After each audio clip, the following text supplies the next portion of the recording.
In the previous video, we have seen the action of ammonia derivatives on carbonyl compounds. So let us look into detail the various ammonia derivatives. So aldehydes and ketones. So aldehydes and ketone reaction with hydroxylamine. Hydroxylamine is NH2OH. So you should remember that the product formed will be an oxime. We have learned that the reaction of primary amine aldehyde or ketone will be, the product will be imines. So here the product of hydroxylamine and carbonyl compounds will be oximes. Okay. So first let us take an example of an aldehyde RCHO plus hydroxylamine in presence of trace amount of acids. You will be getting corresponding condensation product. Water will be eliminated. You will be getting aldoxine. So similarly, if you are taking ketones and you will again condensation, elimination of water molecule, the product would be C double bond or NOH. This is called ketoxine.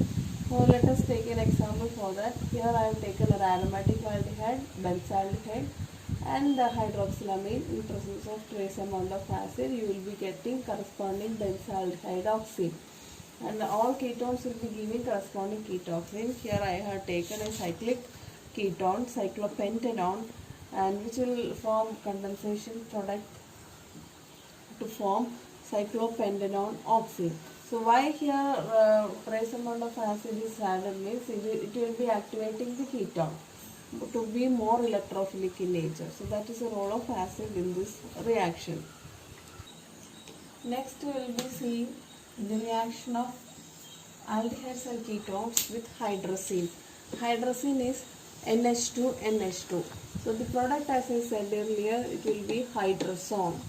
Okay, hydrazone. So aldehyde will be condensing with hydrazine. You will be getting corresponding hydrazone. So this is called aldehyde hydrazone. So for example, we have taken acetaldehyde hydrazine. You will be getting corresponding acetaldehyde hydrazone. So this is just here condensation water. Okay, so the double bond is retained. And if you are taking ketone, you will be getting ketone hydrazone, RC triple double bond and NH2.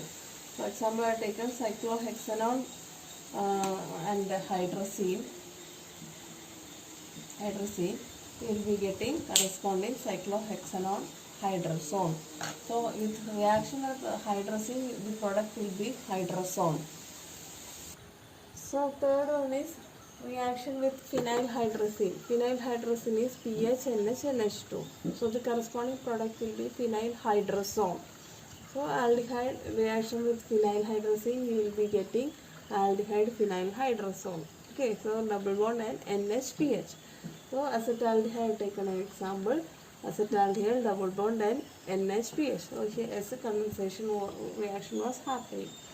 Now ketones will be giving similar condensation and you will be getting ketone phenylhydrazone.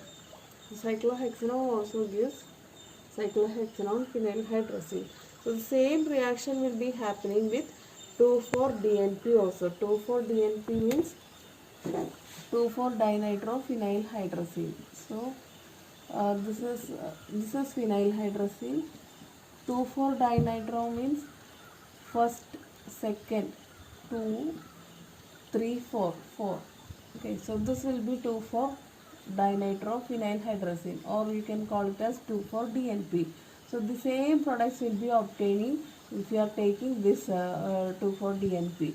So here this H2 will be eliminated and here you will be getting double bond CR. So corresponding 2,4-dinitrophenylhydrazones will be obtained by reaction with aldehydes and ketones. Next is reaction with semicarbazide. Semicarbazide is NH2NH C double bond or NH2.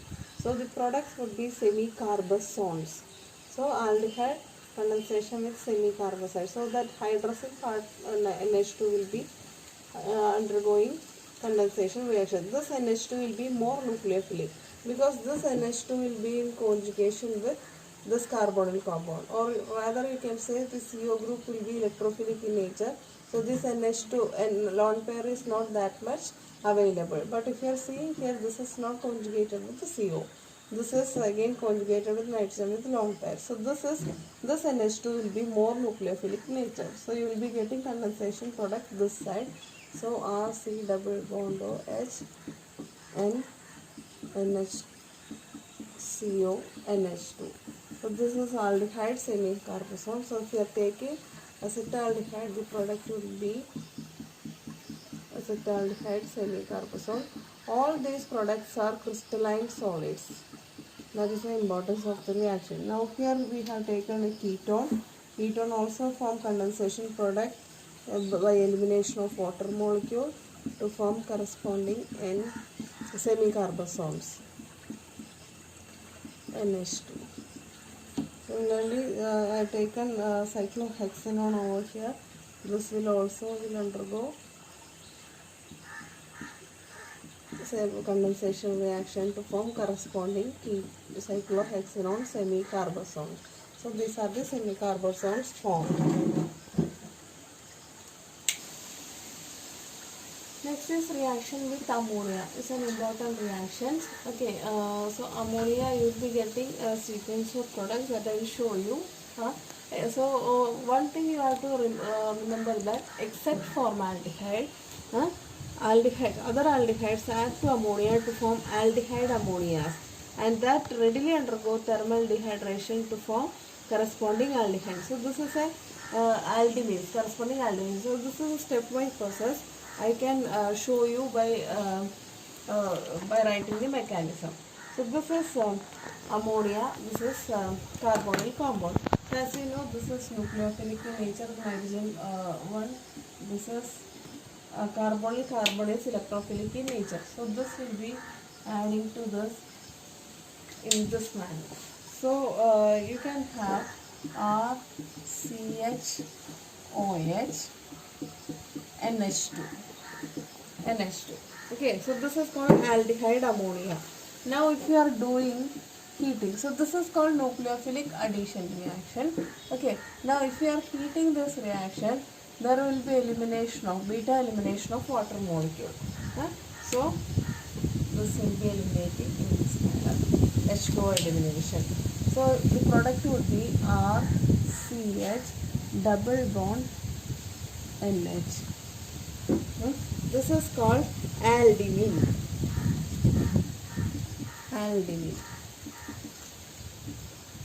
Aldehyde reacts with ammonia to form aldehyde. So this is nucleophilic addition followed by beta elimination. So you will be getting aldehyde. If you are taking acetaldehyde, CH3, C double bond H, or rather I can write in this manner, C double bond OH, and for ammonia you can write N like this. Okay, so the water elimination, you can show condensation reaction in this manner.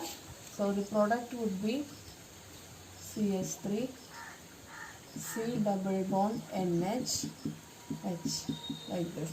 So this is called acetaldehyde. Okay, now as I said earlier, except formaldehyde, other aldehydes will be giving this type of aldehyde. Now what will be the product formed when formaldehyde is employed with ammonia? Let us see that one. So formaldehyde, instead of forming this type of imines, it reacts with ammonia to give a complex compound known as urotropine.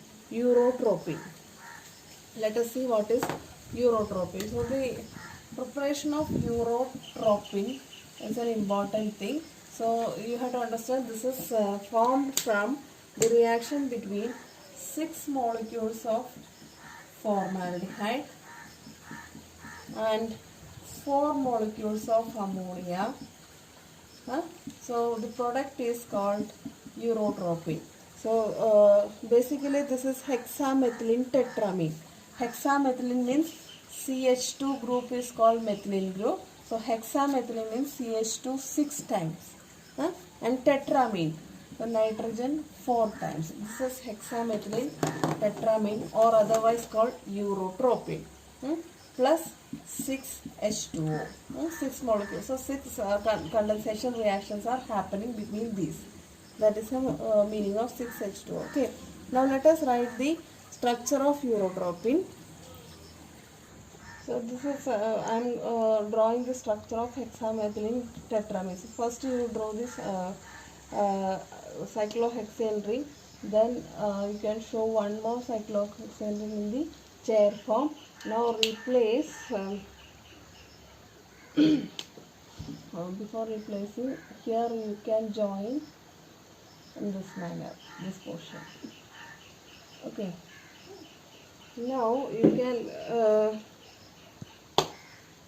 the junction, that means like this. These three points as will be, you can replace by nitrogen like this. Hexamethylene means 4